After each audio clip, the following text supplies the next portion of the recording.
orang yang bisa ngikutin bapakku tuh nempel. Dia tuh nggak terima kalau papaku meninggal.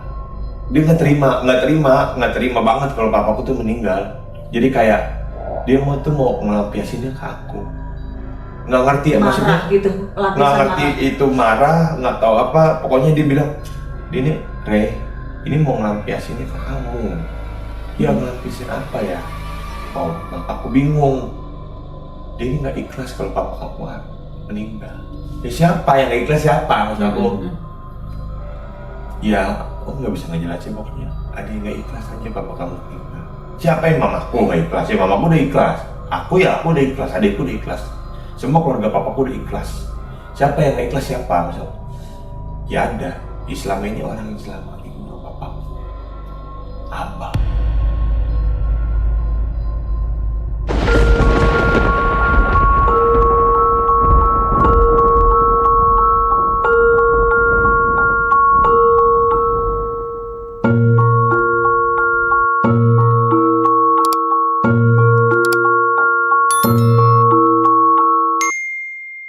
Disinilah Mbak, aku ini kan lagi bandel-bandelnya. Ini aku ceritain tragedi aku ya. Demen ilmu tekbal. Karena waktu itu kan aku suka berantem. Dulu tuh zaman aku tuh satu lawan satu partai. Jadi diliatin banyak orang. Di tongkrongan ini dulu kan aku anak ninja 2,5 kan. Jadinya nggak suka sama ini partai, kita gulat satu lawan satu gitu. Ya kalau udah bilang nyerah udah dipisahin gitu. Lagi teman-temannya nih ilmu tekbal, kepikiran nih, bapakku kan dulu punya tekbal, apa gua ambil ya? Ini dulu peninggal beliau tuh banyak, sampai Al-Quran kecil dibungkus, sampai keris, sampai yang namanya ini apa Mbak? Mata ikan pari itu dibungkus sama dia. Mata ikan pari kan buntutnya yang beracun, sama dia matanya yang diambil. Dua-duanya. Jadi itu semacam jimat-jimat. Nggak ngerti sih aku waktu itu. Begitu. Maybe mungkin bisa jadi mata ikan pari itu digulung dengan kain kafan, ditaruh di lemarinya dia. Itu aku diam-diam aku ambil. Dengan sepengetahuan tanpa sepengetahuan orang tua mamaku. Untuk apa sama Pak Rai? Ya karena lelaki ya, mungkin karena coba aku mau tahu aja. Emang tahu tuh fungsinya untuk apa? Ya taunya ya mungkin dari salah satu yang aku ambil bisa tekbal kali gitu. Karena kan papa kan berguru-guru begitu. Aku ambil apa? Aku nggak ngerti tahu pantangannya, aku nggak ngerti lah gitu-gitu. Asal ngambil aja. Aku ambil, aku masukin dompet paling ujung dalam, aku simpan. Sama aku ambil Al-Quran. Dan aku nggak tahu kalau itu isinya Al-Quran, Mbak. Al-Quran sekecil ini, kecil banget. Itu nggak kelihatan dari mata, harus pakai mikroskop. Itu diikat sama bahan kayak buat parfum. Maksudnya kalau kita beli parfum itu kan kita bawa pulang tuh ada bahannya. Diikat, dijahit sendiri sama beliau. Terus pas aku buka Al-Quran, Mbak, aku kaget. Aku kira apa kertas-kertas biasa gitu. Quran ini coy. Aku ikut lagi Mbak. Besoknya itu tidur nggak pernah kayak selalu kebangun. Nggak nyenyak setelah mengambil itu. Tidur tuh kayak ada yang bangunin Mbak. Setiap jam 2 malam ada yang bangun. AC ku mati. Jam 1:30 pasti AC ku dimatiin Mbak. Sama siapa gitu. Kok bisa? Itu jenjang aku ngambil barang itu ya. Kayak ada efeknya tapi aku nggak ngeh kalau efeknya yang aku habis ngambil barang. Mungkin mama bete kan aku balik malam. Tapi aku tanya orang tua aku nggak ada Pak, dia mati. Sampai teteh. Kan teteh juga nggak masuk akal juga, teteh masuk rumah aku kan ini beda kontrakan. Sampai adekku, lu matiin AC gua. Lu matiin AC gua nggak? Itu siapa yang matiin AC gua? Ini udah 4 hari berturut-turut. Ya aku nggak ngeh namanya kondisi tidur. Tapi itu pernah sesi hari ketiga. Hari keempat itu AC mati kayak tut. Aku melek nggak ada orang gitu. Jadi kayak semacam ada yang matikan. Iya, ada yang matikan. Kan remote nempel di tembok. AC mati kan ada suara itu. Aku begini, mama. Aku buka pintu aku. Tadi siapa? Aku bodoh dong. Mama bangun. Mau mati nasi Rai? Enggak, astagfirullah, kamu ganggu mama malam. Itu yang matiin AC-nya siapa? Ini udah 4 hari nih AC mati mulu. Siapa yang matiin? Disitulah aku pikiran terus. Yang matiin AC gue siapa ya? Masa iya ada timestamp AC waktu jam sekian mati. iya, gitu ya. aku sampai panggil temanku paginya pas di malam itu. Lu ngerti AC nggak ngerti? Ini AC gue ada yang ngatur nggak sih jamnya? Jadi kok setiap jam 1:30 AC gue selalu mati? Nggak ada, emang benar nggak ada. Itu jarak Bang Ray ngambil kayak semacam jimat tadi lah ya dibilang. 2 hari. Jaraknya berapa hari dari kematian almarhum? Udah hampir 3 bulan. 3 bulan 3 dari bulan, kematian 3 almarhum. Karena kan aku takut. Ya namanya laki ya, mungkin bandel wajar ya, bandel. Ini bandel yang ngambil tanpa izin ya, baru pertama kali sih ya. Maksudnya di kamar orang tua. Di situ ada cincin, ada apapun, ada keris, ada banyak lah. Peninggalan beliau tuh banyak banget. Sampai kalung kaki, kalung badan yang emas, yang ini mutiara, ruby. Banyak. Itu kalau mau ditotal kayak emasnya aja itu udah bisa puluhan juta lah gitu ya. Tapi aku nggak berani, mamaku pun nggak berani. Semasa hidup pernah nggak almarhum cerita, aku tuh punya ini, aku punya ini gitu? Papa ini tipikal orang yang memang sama anak tuh yang tegas. Kamu udah makan? Udah. Kamu hari ini sekolah gimana? Udah, cuma hanya sekadar yang penting-penting aja. Terus kamu tadi balik jam berapa? Adikku pun sama, ditanyain begitu. Benar dia tadi balik jam ini?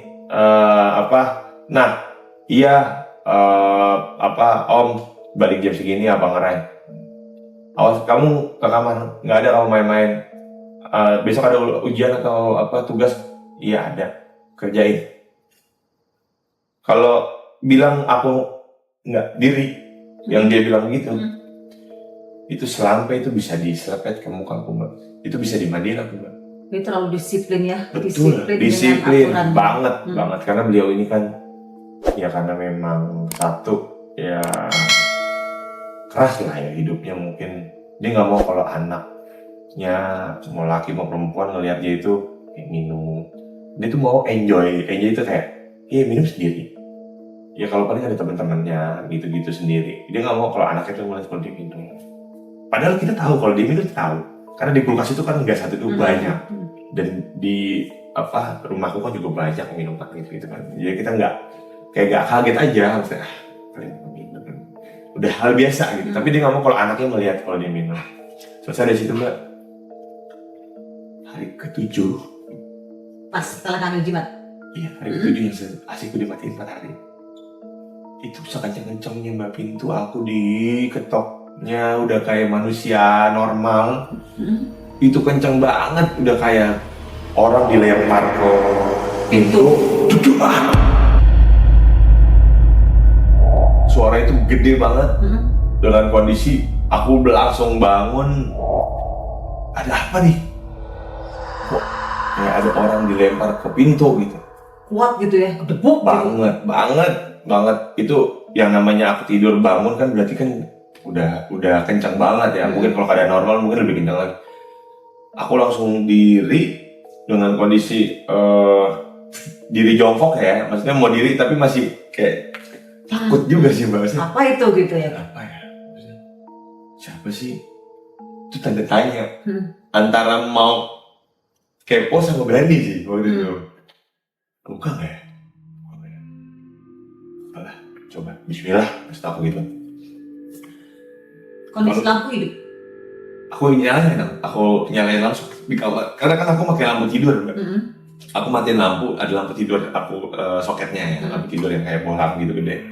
Aku matiin, lampu tidur aku matiin juga, lampu yang utama aku nyalain. Aku buka dong pintu, karena kata aku kunci. Itu gak ada apa-apa. Gak ada apa-apa. Terus yang tadi gedebuk. Nggak ngerti, makanya aku nggak ngerti itu apa ya, kayak masa kucing nggak ada di rumahku kucing. Apa adikku? Di situ aku ketok lagi kamar adikku sama kamar mama. Adikku tidur, mamaku juga tidur. Kenapa lagi sih Rengi? Kamu tuh makanya jangan begadang mulu gini-gini ya. Kalau nggak dimarahin. Aku aku nyalain TV dengan kondisi ini kenapa sih sebenarnya gue Bertanya-tanya dong ya, Iya. kejadian yang terus menerus tiap malam gitu. itu berarti 4 hari AC dimatiin kayak gue ini ada di film dunia lain gitu, kayak masa iya aku dikerjain sama setan sih enggak. Ada terpikir nggak sama Bang Ray, ini apa ada hubungannya sama yang aku ngambil barang almarhum Nah gitu? itulah aku kepikiran, Mbak. Hmm? Apa karena gue nyolong? Gue di pikiran aku nih, apa gue nyolong barang apa ya? Jadi gue kayak dikerjain gini gitu. Gue mau nanya mama tapi takut gitu. Karena Kok- itu tadi mencuri ya. Iya, kayak takut. Kok kamu bisa-bisanya sih ngambil barang? Aku tanya temenku sama bapaknya. Keesokan harinya. 2 hari sesudah kejadian, aku buka semuanya. Boleh cerita sama orang tua lu dengan kondisi gue begini gitu. Orang tuanya Ustaz. Iya, orang tuanya temanku, orang tuanya Iya, Ustadz, Ustadz. orang yang dituakan ya, Mbak. Mungkin di daerahnya ya. Itu di daerah ini Mbak apa? Keranggan. Saya ngobrol di situ. Om, aku Ray. Iya Ray, gimana? Cerita. Mau ceritanya dari mana bingung. Maksudnya aku cerita dari mana ya awalnya. Jadi gini ke the point aja deh, Om, aku udah kejadian gini semenjak aku ngambil barang papa. Kok bisa gitu, terus aku kayak nggak masuk akal gitu, kayak aku ini diapain sih. Aku cerita dari hal mati AC sampai masa sih setan bisa pegang remote sih Mbak. Maksud aku kayak lucu aja kayak Nggak masuk akal gitu. sampai ya. aku bikin lelucon sama temanku, kayak kuntilanak deh. Itu kan punya tangan, kalau pocong nggak mungkin pakai remote, mau pakai gigi. Dia pakai tangan sih, aku dia bilang gitu. Kamu nggak bisa ngomong gini. Style lah. Aku dilihat dulu. Yang ini percaya nggak percaya Mbak? Orang yang bisa ngikutin papa aku tuh nempel. Dia gini, Maksudnya nempel di?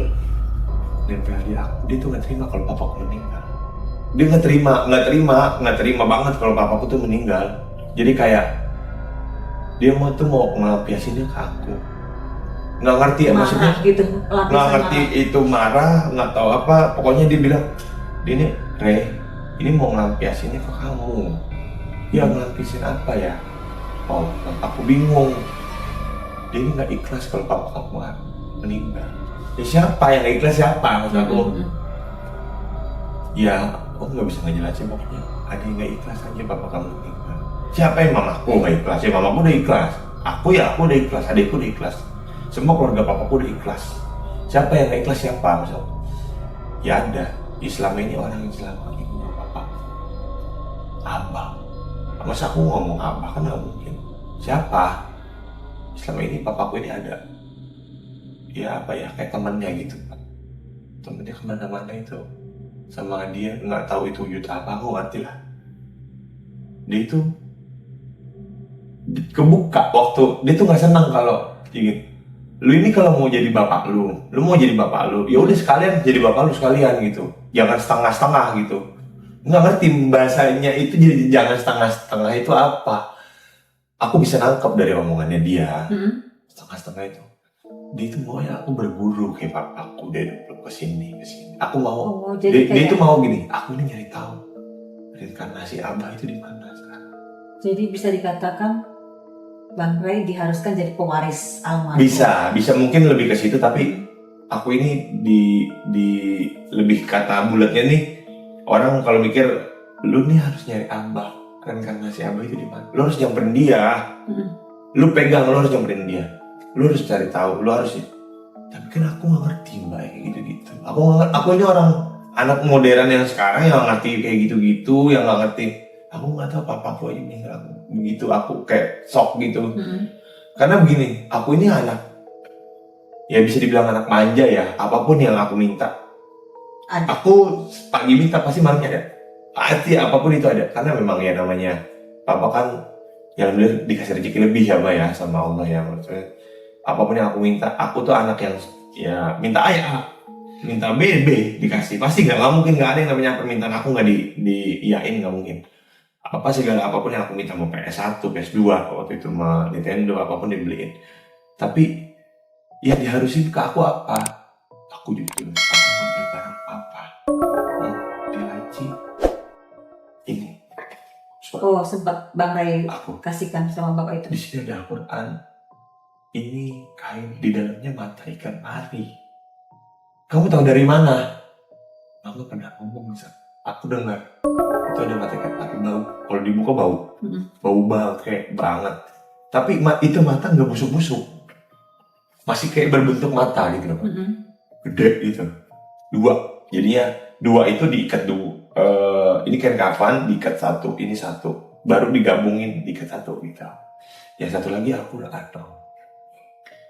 Ini aku robek, isinya Al-Quran, tapi aku jahit lagi karena aku takut. Aku bilang, kok kamu berani ngambil?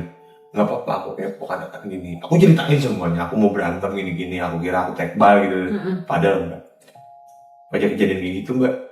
Udah, nanti gini, besok dikasih air sama dia atau air apa, ya di situ aku buat mandi sih mbak. Kejadian dari situ, siang lagi, aku lagi tawuran terkampung. Ya, Buat termasuk bandel nih ya. banget, parah banget. Dikit-dikit orang jatuh, dibacokin kan, nggak sadar. Ini sampai ke itu udah mau sampai alat kelamin, nggak tahu dikit lagi mungkin sudah ada kali, gede banget kan, itu robek gede. Nggak sadar, kita di rumah sakit. Ya udah, jadi kayak apa sih, kayak hidup tuh kayak udah nggak ada artinya lagi gitu. Di situ kok hidup aku kayak gini gitu, kayak sial gitu kayak sial. Apa balikin aja ya. Oh, saat itu posisi belum dibalikin tuh jimat. Belum, masih aku simpen di dompet karena aku bingung mbak mau ke kamarnya lagi tuh kapan gitu. Karena kan kamarnya kan takutnya ketahuan tenor, nanti cerita ke mama, namanya dia kan dekat sama mama, udah kayak anak juga tuh, adikku nanti ngeliat aku ngen. Kepikiran aku ke kuburannya mbak, kuburan papa. Setelah sembuh, aku ke kuburan sama teman-teman 4. Berarti 2 motor ya. Waktu itu 2 motor, aku ke Cibubur. Karena semenjak almarhum meninggal, rumahnya di Cibubur, aku nggak tinggalin, aku tinggal di rumah di daerah Jakarta Timur. Bukan di Cibubur, Cibubur tetap Jakarta Timur, tapi di daerah Nongol. Dari situlah aku balikin. Ada kucing hitam di kuburannya almarhum papa. Di atas kuburan. Di atas kuburan, lagi duduk dekat batu nisannya. Kucing siapa nih? Gede banget kucingnya. Bre, kucing Anggora, Bre. Dia ngeliatin aku aja kayak bawa dong gitu, maksudnya bawa aku. Kucingnya nurut. Iya, kucing Anggora mana ada sih mbak? Malam-malam kucing bagus banget. Posisi ke kuburan ini malam? Malam jam setengah 8 malam. Kan udah gelap, mana ada kuburan, ada siapa-siapa. Tapi kan aku berempat. Yang satu jagain motor, masuk bertiga gitu. Yang satu nungguin dekat masjid papaku. Kucing Anggora di dekat percis di batu nisan almarhum. Di situ diri kayak begini. Aku nyampe dia udah diri. Jadi pas kejauhan tuh aku kira apa batu apa. Pas itu kucing, dia langsung diri gini. Kucing siapa bre? Iya, bagus lu, bagus. Bawa pulang aja nih katanya gitu. Nggak tahu, nggak kepikiran ada. Itu jimat. Ya, aku ngomong jimat lah ya. Itu aku masukin, aku kikis ke kuburan ya almarhum papa.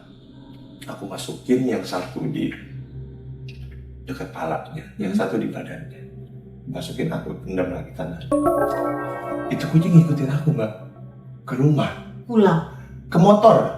Jadi gini, kayak kucing udah lama kenal Bang Ray gitu. Sama aku, tapi kok kucing ngikutin sih bre. Terus udah nggak boleh kamu di sana ya, ngikutin sampai kakiku tuh digini-gini kupingnya. Seperti gak udah bawa aku gitu ya? Iya, bawa aku loh gitu. Tapi kan bre jangan bre, itu kucing orang terus sampai maling gitu. Itu gimana? Gue bingung. Aku bawa mbak, jadinya. Aku bawa ke rumah. Tapi aku plastikin. Paku plastik itu tapi kan gak enak-enak kan kalau kita mau keluar yang kuburan itu kan kayak ada pos. Takutnya kita bawa kucing itu kucing orang nanti malah jadi masalah. Beh, ya, Masnya mau kemana itu? Abis lihat kuburan papa mau ganti alasannya gitu. Oh iya. Aku bawa ke rumah. Aku rada takut sih mbak sebetulnya. Ini kucing kok bisa di kuburan? Takutnya kucing jadi-jadian gitu. Apaan sih ini kucing bagus ini, kucing nyasar kalau kayak gitu. Udah ada kepikiran begitu. Bre, hari pertama di rumah lu aja dulu. Jangan di rumahku karena gak ada kandangnya. Nanti bisa gue cariin kandangnya. Taruh kandang situ. Baru besoknya aku yang bawa. Karena aku udah dapet kandang beli di Jatinegara. Taruh kandang mbak. Aku masukin rumah. Besok pagi udah gak ada. Itu kucing gak ada. Hilang gitu. Ya nggak ada, udah nggak ada. Pokoknya udah nggak ada di kandang. Itu kandang kan ketutup. Mana ada bisa kucing begini tangannya? Dengan kondisi masih tertutup. Ketutup. Namanya aku beli di Jatinegara baru lagi. Itu kan masih kekunci. Jadi aku kasih makan husky gitu-gitu semuanya. Terus kasih minum. Aku tutup. Nggak digembok ya. Aku tutup. Tutup dua kan begini kayak kucing itu kan. Masa ya dia bisa begini tangannya? Paginya nggak ada. Nggak ada, bener-bener nggak ada itu kucing. Terus, itu nggak ada. Itu makanannya nggak dimakan, minumannya pun nggak dimakan. Jadi kayak, ih, kok kucing nggak ada nih coy. Aku ngomong, kucingnya hilang bre. Dia dekat kandang. Mati nggak lo? Wah kucing jadi-jadian. Kayaknya ini kucing jadi-jadian. Seperti itu ya. Tapi kucing asli mbak, kucing asli, anggur asli. Aku pegangin, gede, bulunya tebel banget. Keluarga Bang Rey tahu kalau itu kucing dari tahu lah kan aku beli nggak tahu dari kuburan nggak tahu. Taunya aku bawa dikasih dari temanku mama. Kucingnya bagus banget. Emang kamu demen kucing bang? Nggak apa-apa mau merah aja salah hitam. Kalau putih aku nggak suka. Oh ya, ya udah nggak apa-apa. Namanya siapa namain dong namain kata adikku gitu. Itu hari pertama di rumahku. Besoknya pagi nggak ada nggak. Aku mau pergi. Itu nggak ada jejak kaki, nggak ada jejak dia makan. Itu husky masih baru. Belum diinjak, belum di kayak di apa goyang-goyang, itu minumnya juga masih sini. Aku makin udah gini, nah apa sih? Tuh aku jadi ini ada apa hubungannya nih dari semuanya ke almarhum papa. Dari situlah aku ngobrol lagi sama yang Pak Ustadz yang teman bapakku. Dari kita berangkat kemana? Ke kuburan papa. Dan ngobrol, nggak ngerti lah interaksi apa gimana. Berdoa sore, aku sore. Nggak ngerti, baca doa, udah bacain Fatihah, surat Yasin semuanya. Kamu naruh di mana? Nggak ada mbak, barang aku. Yang diselipkan ke tanah tadi? Iya, nggak ada sama sekali. Itu jarak berapa hari tuh? Kayak 2 hari ya kayaknya, 2 hari 3 hari. Kayak aku nih dikerjain apa sih? Maksud aku kayak aku kenapa sih sebetulnya kayak percaya nggak percaya gitu. Oh barangnya kucing gue hilang, barang yang gue taruh nggak ada. Anggaplah di tanah kan nyusut.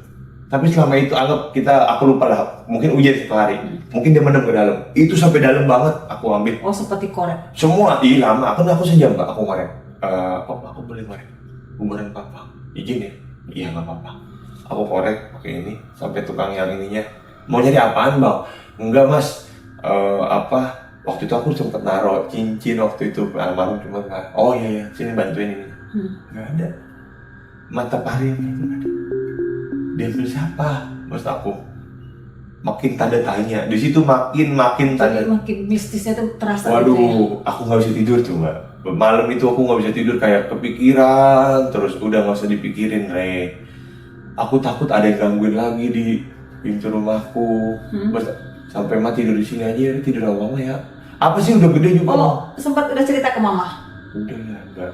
Dari yang mengambil barang yang itu? Enggak, aku nggak cerita kalau aku ambil barang papa, aku nggak.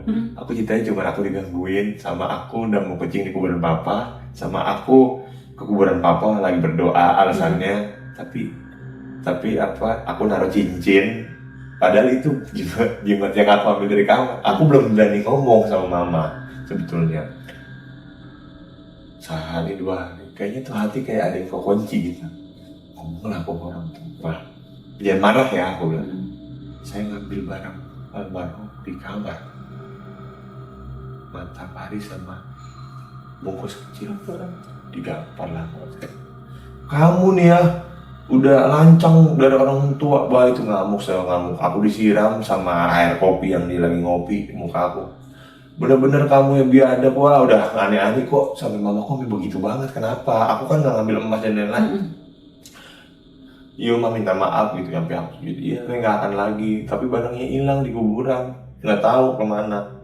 Dia bilang gitu, tadi digangguin mulu, ya kemarin aja jadi sama mama tuh sebetulnya ya gara-gara kejadian itu. Jadi kayak apa ya? Saya juga sempat kebacok kemarin, gitu. Kayak sial mulu, hidup aku tuh kayak sial mulu. Kenapa sih capek aku begini mulu gitu.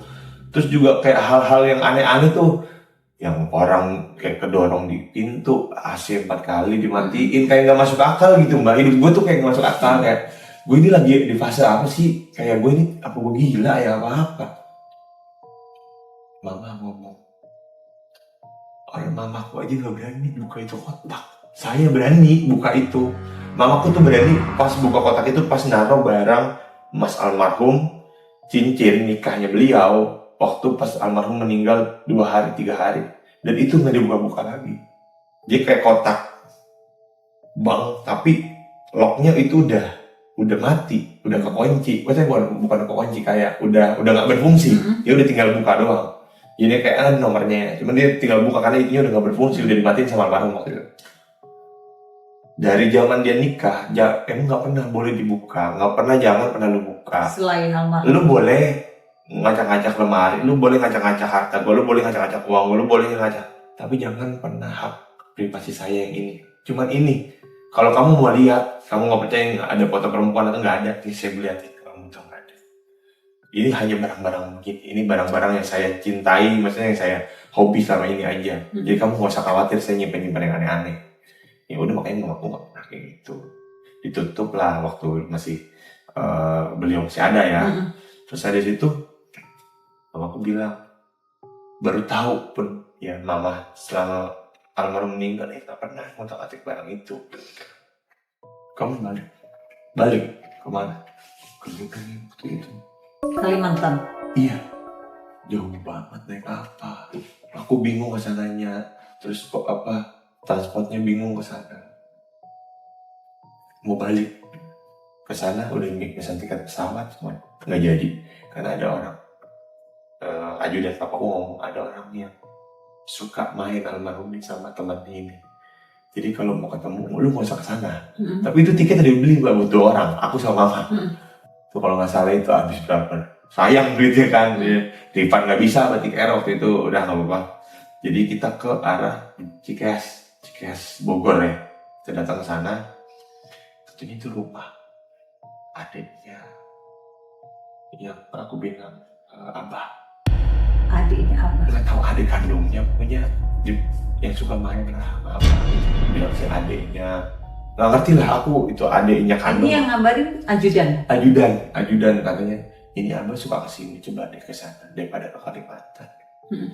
Coba kita udah lama sih gak kesana waktu itu. Yang pas almarhum itu beliau datang, cuman udah gak ada komunikasi. Kita datang tanpa komunikasi mbak, ada. Kita langsung ada di rumahnya. Dia lagi duduk di kursi, kayak nungguin kita gitu. Aneh gak? Duduk di kursi, assalamualaikum Bapak Amin. Assalamualaikum, iya silakan langsung masuk aja.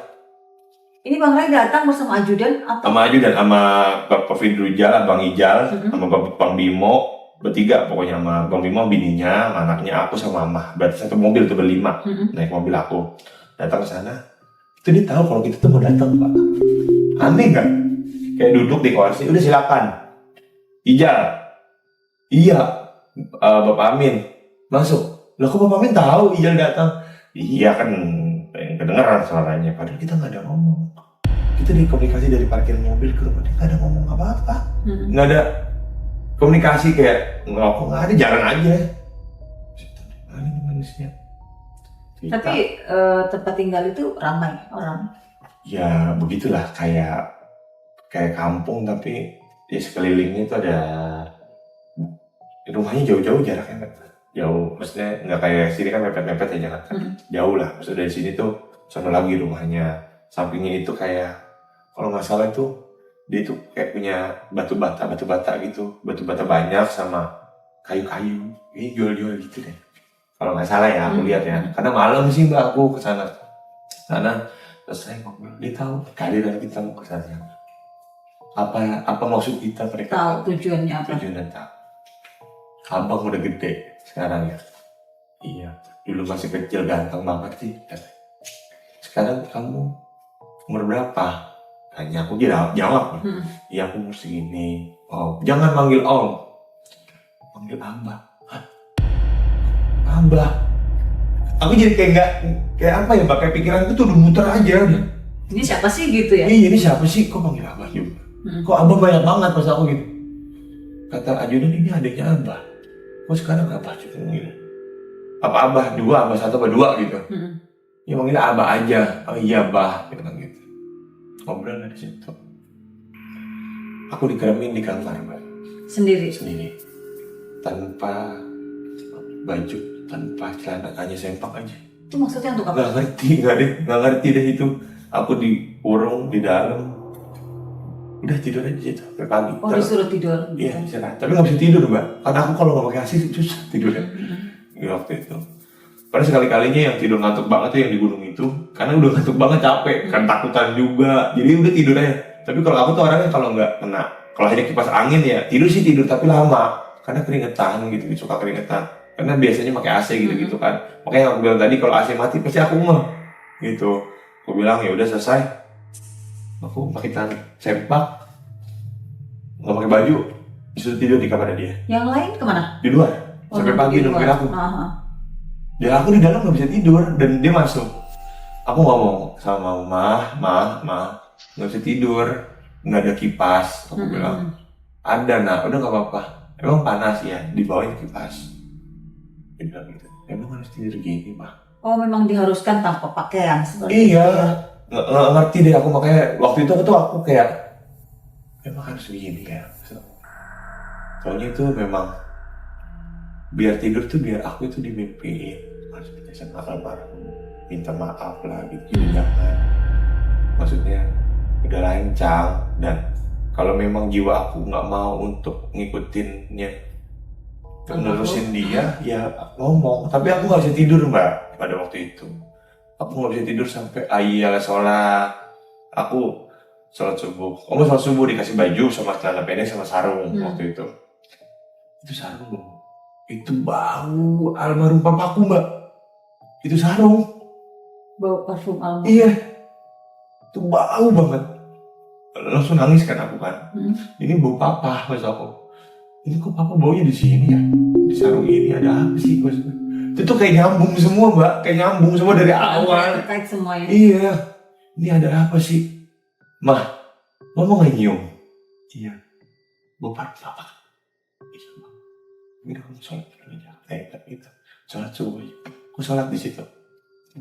Sholat. Baru bisa tidur mbak. Baru aku bisa tidur di situ. Dengan kondisi seperti tadi. Dengan kondisi aku lepas baju sama lepas sarung. Lagi pakai celana sempak aja. Aku tidur bangun-bangun. Kayaknya pagi. Aku nggak pakai jam kan, karena emang nggak bawa apa-apa mbak. Aku nggak bawa handphone, nggak bawa apa. Kayaknya kalau nggak salah itu jam 8. Jam 8 aku bangun. Aku bangun. Tau-taunya selama itu mamaku udah pulang. Malam itu. Jadi Ya, Bang tinggal sendiri? Habis nganterin yang sarung, yang subuh. Itu yang aku mau sholat subuh. Itu mamaku langsung pulang ke Jakarta. Bareng teman-teman yang lain? Dan aku tinggal sendiri di situ. Sama abah? Sama abah. Baru dimandiin, sudah selesai. Mandi. Itu mbak, anehnya abis dimandiin, aku ngantuk. Tawanya. Tidur lagi mbak di situ. Jadi tidur lagi di situ. Siang ini ya? Siang aku kan abis dimandiin abah itu jam 9 atau jam 10. Abis itu aku nonton kan di situ TV nggak ada, apa-apa nggak ada. Ada pun TV zaman dulu, main handphone aja gitu. Tapi ketiduran bisa di kamar yang aku semalam. Padahal aku ketidurannya di dalam yang dekat TV. Ruang tamu. Tapi bangun-bangun kan aku megang handphone. Udah di kamar itu 1:30. Ngantuk banget, Mbak. Banget ngantuknya. Aku tidur. Terus almarhum tuh datang, Mbak. Ke aku. Pakai jubah putih gitu-gitu. Memang almarhum. Itu telak banget, Mbak. Datang. Itu kan nggak ngerti ya keadaan merinding deh. Keadaan sadar atau apa ya. Kayak. Tapi di kamar itu. Apa yang almarhum katakan pada saat itu? Megang pundak. Nyengir doang kayak. Tapi. Kenapa, Pak? Aku ngomong, kenapa, Pak? Cengir ketawa. Batuk. Keluar lagi. Kayak, kok gak ngomong sih? Terus aku, ini gue asli gak sih sebetulnya? Tentunya pas bangun, gue lagi keadaan tidur, Mbak, taunya. Bukan keadaan asli. Apa ya orang bilang ya? Gue kayak ngerasa asli, padahal lagi di dalam mimpi gitu. Tapi kondisinya di situ gitu. Apa sih bahasanya? Kita tuh lagi di tempat itu, benar di tempat itu, ngerasain hal yang kayak orang bukan kayak tidur. Iya, kayak ketemu, tapi kita tidur gitu. Tapi tidur, bangun-bangun, papa mana? Pas aku, tadi aku mimpi almarhum papa, Bah. Iya tadi papa ke kamar. Hah? Ke kamar aku ya? Itu tadi berarti aku nggak tidur? Ya tidur. Tapi almarhum tadi nengok, kangen sama kamu katanya. Ya. Udah aman dari situ di pramit.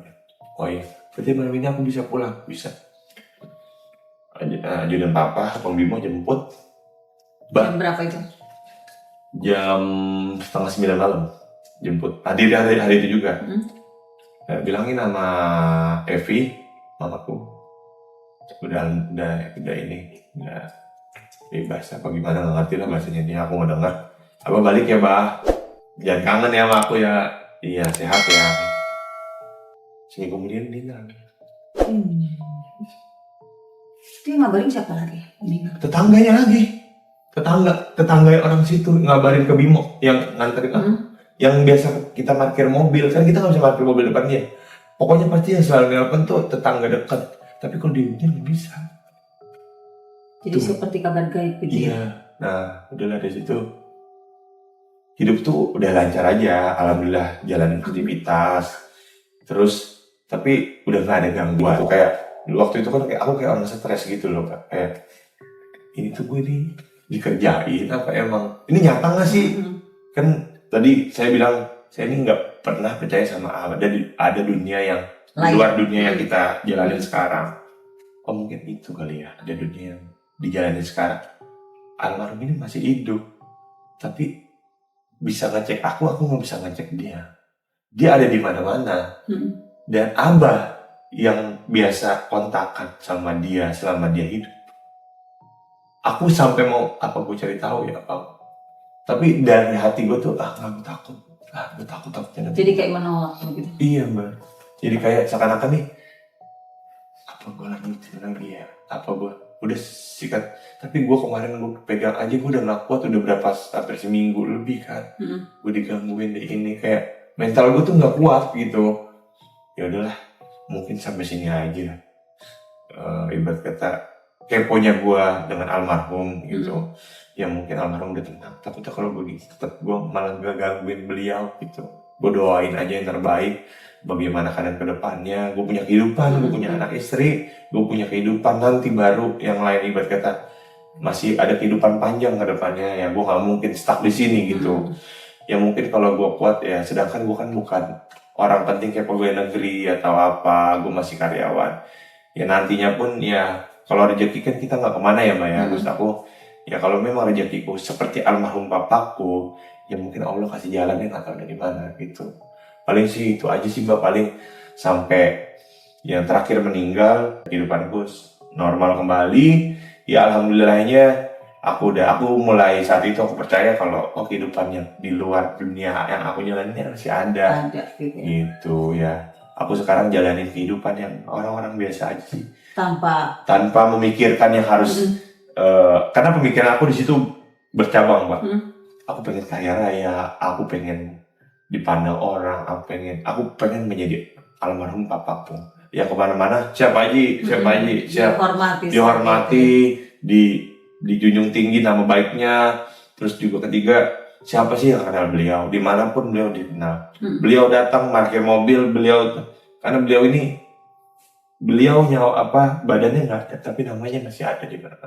Sampai masjidnya pun masih ada. Jadi Bang Ray pengen seperti itu. Iya, amin Mbak. Mudah-mudahan Allah kasih, maksudnya walaupun aku bukan jadi pegawai negeri, tapi aku dikasih rezeki yang lain. Sama seperti gitu. Arba ya.